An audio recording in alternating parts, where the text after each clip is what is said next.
Jesus' name so sweet, Emmanuel name so sweet. Okay.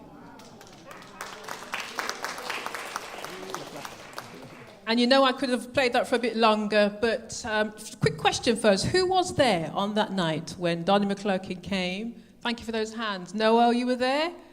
And the person next to you was there?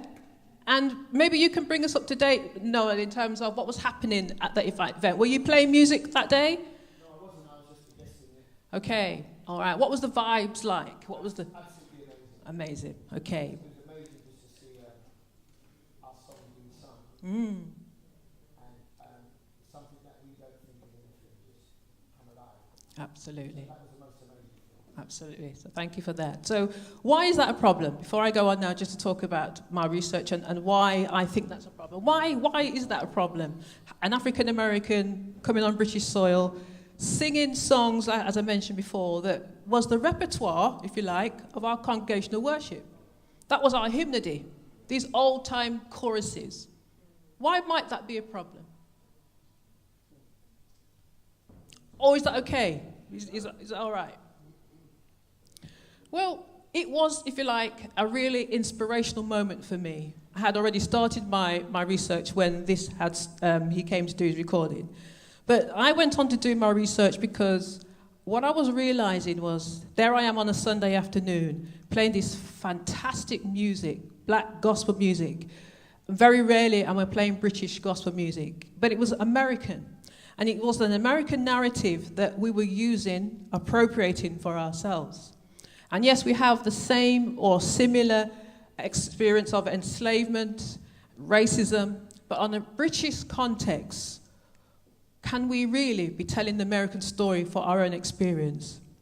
So I wanted to challenge the uncritical acceptance of the American story to show how historical references to black gospel music in Britain was constantly borrowed from the American narrative. And the task, I thought, would have been very easy because what I wanted to do was to just interview a few people, let's talk together, tell me about how it was for you, write the book and say, there we are, that's the history. But that wasn't the case because I realized there was a bigger story to be told. And at the end of that clip, you would have seen a little girl who had the same experience of me, being a PK, having to be in church. And what I realized was, we're missing something here. As a community of people, we came from a place that was the place that nurtured our music, nurtured our musical talent. So where should we start the search for gospel music? The church, black majority churches. So I set out to investigate 5, if you like, not exclusively, but 5 of the churches: New Testament Church of God, Church of God of Prophecy, Church of God in Christ, New Testament Assembly, and we call them Jesus Only, Apostolic Bethel, long title church. And so I was able to speak to some people, really good that some people in the room that I spoke to get their narrative. And the potential was there to pursue oral histories and to look at how it was for them. But what I wanted to share very briefly this afternoon is that a key area of discussion for today is heritage, because we want to talk about history. When we talk about history, it is not the same as heritage. We need to have an agreed history of gospel music in Britain for the sake of heritage. But when we talk about heritage, it's not history, because history is a recorded reconstruction, if you like, of events in the past. And that's done for an understanding in the present. So the historical record can then be interpreted for a better understanding of the past in our present time. Stating the obvious, but that is something that we tend to confuse ourselves with, that history is the same as heritage. Historians write about the past, which turns into historiography, a version of the past. And sometimes you get people writing history, and it's sometimes biased. So sometimes it's about the historian who's writing the history. So history then needs to be constructed. So if we have a past that has not been constructed or historicized, this means that the past exists, but it is without a composition of what happened. And this is what I'm saying in terms of, in the academy, a systematic study of black gospel music does not exist. And so we want to talk about heritage, but how can we talk about heritage when we haven't yet put together our history? Heritage is about preserving evidence of the past. It's about remembering and protecting aspects of the past. It's about actively assembling parts of the past so that the past can be kept safe for the future. Heritage is about valuing the past in the present for the future. Now, heritage management, dare I say, is quite political because heritage practice is organised. Here in this British society, we are part of the UNESCO, and that stands for the United Nations Educational, Scientific, Cultural Organisation. And you will find that it is a convention or conference that has been formulated since 1942, and they meet regularly to safeguard heritage globally. So this stuff might be a bit dry and boring, but the point is this: we have people who are representing their country to bring to the table aspects of the past that they feel is very precious, valuable enough to preserve. And so we have this Safeguarding Heritage Global Organisation that meets on a regular basis, and they have categorised heritage in two ways: tangible and intangible. So we have tangible heritage, talk about church buildings, monuments. When we have listed buildings, we know that they are there to preserve the history. And we have some of our churches that we're selling off and we're raising down to make into state-of-the-art buildings, tangible heritage there that probably we're overlooking. And then we have the area of music, which is what we're talking about this afternoon. Intangible cultural aspects of the past that has a wealth of knowledge transmitted through culture. And so what we're talking about this afternoon is how can we preserve our heritage of music? Question to ask is, what is our music? Pauline spoke earlier on, and quoting Noel, that we don't have a song. So what would you say are our songs, our repertoire that we need to preserve? Or are we saying we don't have one? What would you say is our songs? Do we have any songs? In terms of history.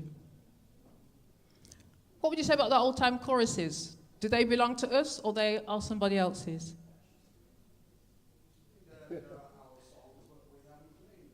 Yeah.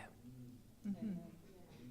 Okay. Sometimes we think there are songs, but when you look historically back to where they come from, they're not really our songs. Well, that is a good point. And Pauline mentioned earlier that sometimes we blackenize our songs. When we think about the hymnody, before we had people like Bazil and Noel and Jennifer writing songs, we were borrowing songs. African Americans did that. They had their spirituals, but they also had the songs that they borrowed and used it as part of their testimony. But as Bazil said, these songs need to be claimed because, like it or not, these were the songs that our parents were singing. So the point we're trying to think about here is the songs that our parents were singing, because we don't perceive them to be ours now, what should we do with them? Because I know that my parents, for example, and the Windrush generation, these are the songs that were singing. So how did those songs help them? So what is the theology of the songs, maybe, is what we need to be also thinking about. So as a second generation, see that we are a link, almost like a bridge. Some of us are old enough to be part of the first generation experience. We're now in the middle to be able to pass on to the younger generation. What a unique opportunity we have at this point to be able to capture the past in order to preserve it for the future. And so I just want to finish with a verse of scripture, really, because theology is very much part of the singing tradition of our parents. Theology is the idea of assembling parts of the past in terms of we are discovering more about God, discovering more about ourselves and each other, particularly what we believe and what we practice. So since heritage is evidence of the past, remembering and preserving memories of the past, what can we learn about God? What can we learn about God's actions? And what can we learn about our parents from the past in the present in relation to the songs that they embraced as their own. So when we have an African American coming to bring life to the songs that taught us about God, what are we saying then, or missing in terms of being able to capture for ourselves what we can bring to the heritage management for the future? Before I read that verse, heritage, if you like, preserving objects of the past, is a way to manage change. I think all of us will agree that things are happening. You could say good things. Some would say not so good things. I heard the word standard earlier. But gospel music in Britain is changing. So one way of managing that change is to remind our young people what was there before. And I don't think enough of that is happening. And so the music has changed and is changing, but if we don't record and measure those changes, where will that leave us? Could there be, or would we want there to be, a continuation of old-time choruses like in the 50s, the 60s and 70s as part of our heritage? By not capturing details of the past and making efforts to preserve them, there is an implicit risk here. Parents are passing away with those stories and those experiences that we could use, just like we have some theologians who have been able to capture the words of Africans who were enslaved, how powerful those words are now. But in 50 years' time from now, some of us may or may not be here. What will be the narratives that we need to preserve, to pass on for the next generation? Joshua 4, when the entire nation had finished crossing over the Jordan, the Lord said to Joshua, "Select 12 men from the people, one from each tribe, and command them to take 12 stones from here out of the middle of the Jordan, from the place where the priest's feet stood. Carry them over with you and lay them down in the place where you camp tonight." Then Joshua summoned the 12 men from the Israelites, whom he had appointed, one from each tribe. Joshua said to them, "Pass on before the ark of the Lord your God into the middle of the Jordan, and each of you take up a stone on his shoulder, one for each of the tribes of the Israelites, so that this may be a sign among you. Now when your children ask in time to come, 'What do these stones mean to you?' then you shall tell them that the waters of the Jordan were cut off in front of the ark of the covenant of the Lord. When it crossed over Jordan, the waters of the Jordan were cut off. So these stones shall be the Israelites a memorial forever." 2 questions as I finish.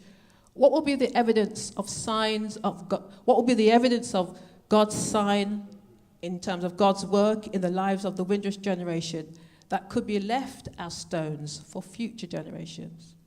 When they ask about the songs of their ancestors, what will we have left behind for them to learn and perhaps continue to sing? Thank you.